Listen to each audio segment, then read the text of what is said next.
Namaskar. This is Professor Eslal, Professor of Mathematics and Computing in the Department of Science and Technology, Jyoti Vidyapeeth Women's University, Jaipur.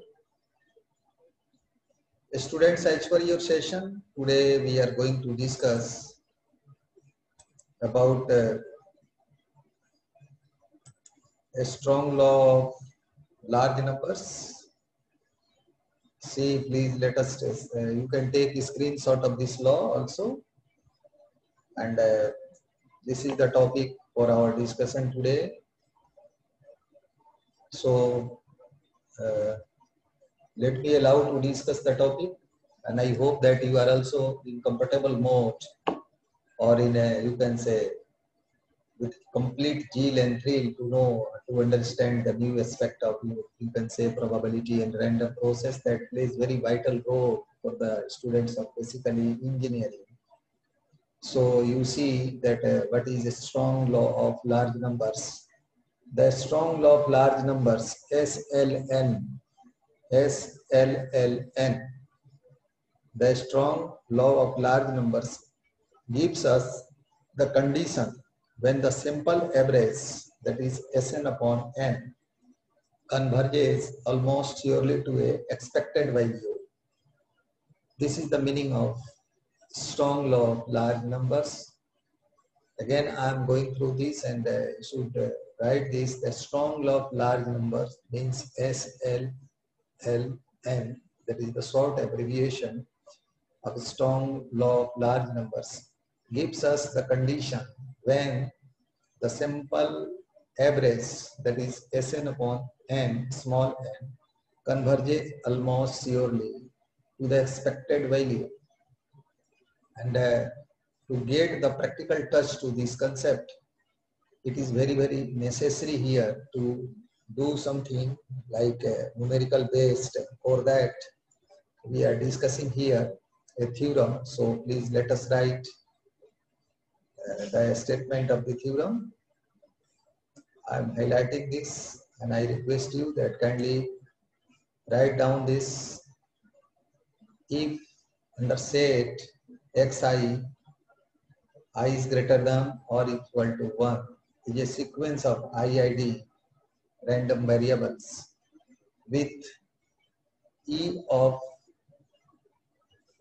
xi less than infinity, then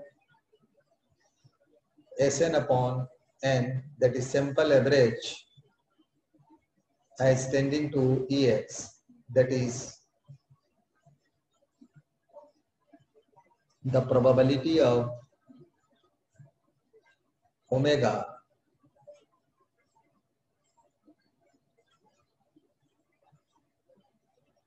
under modulus value Sn upon n tends to Ex is equal to 1.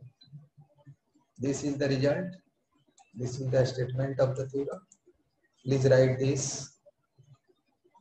Let us write this.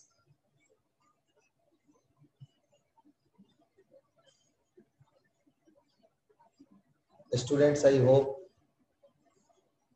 you are either writing or taking a screenshot of this material. Now from here you will start proof. And for the sake of convenience of your practical purposes, for your, you can say, smooth learning, I would like to divide the proof of this particular theorem of the strong law of large numbers into two different sections. So half part of this theorem I will be proving today in today's lecture, and the half part will be discussed in the next of the lectures. So till this equation, I am going to discuss with you only. And I hope that the things I am going to discuss are very much familiar with you, because you have seen all the things that have been taken here. Here Sn omega is just, sum of x1 means x1 omega plus x2 omega plus xn omega. Here Sn means sum of n omegas is equal to like this.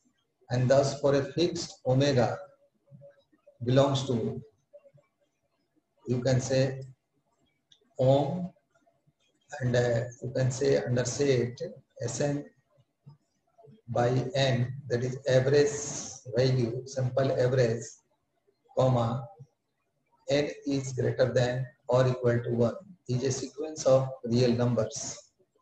Then there are following three possibilities regarding the convergence of the sequence. You know, by the very basic principle of trichotomy, you can connect this concept with the principle of trichotomy. If there are two digits, or if there are two things, any two things existing in the world, then either of the three is correct there.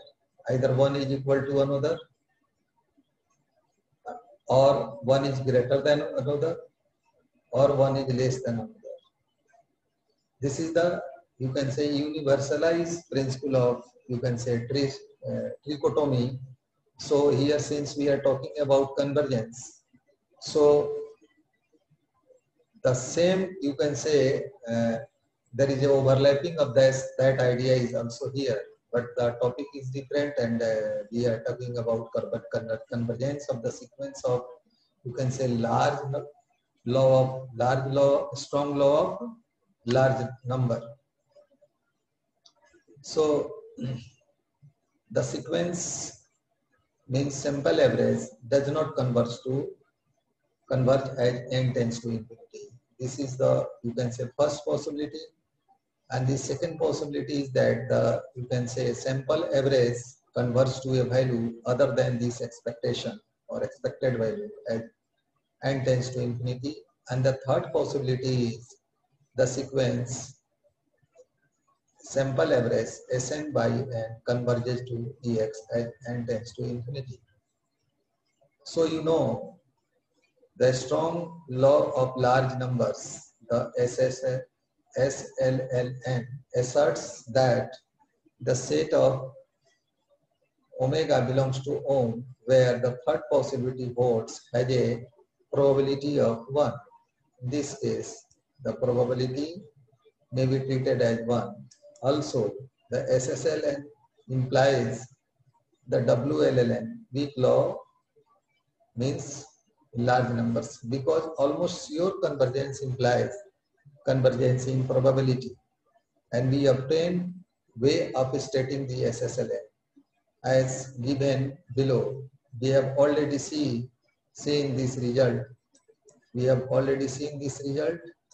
This that by the, you can say, concept of your limit theorem, and so we are again taking the concept as usual from there, and here we are writing limit n tends to infinity probability of this, you can say, union value of the whole set when m is greater than or equal to n, and this is equal to 0. So as per my promise with you, I'm just stopping this proof in this middle portion of, you can say, of the derivation. And the next part after this, I shall be discussing in the next lecture. Students, you know, this session is powered by digital version 2.0 of Jyoti Vidyapeeth Women's University, Jaipur. In case of any query or any confusion, you may write your comment in the inbox. I shall try to resolve your query from there. Also, during, you can say, live interaction, you can put your any query related to this topic or any confusion if you are finding. So thank you very much, students, for joining and enjoying this lecture.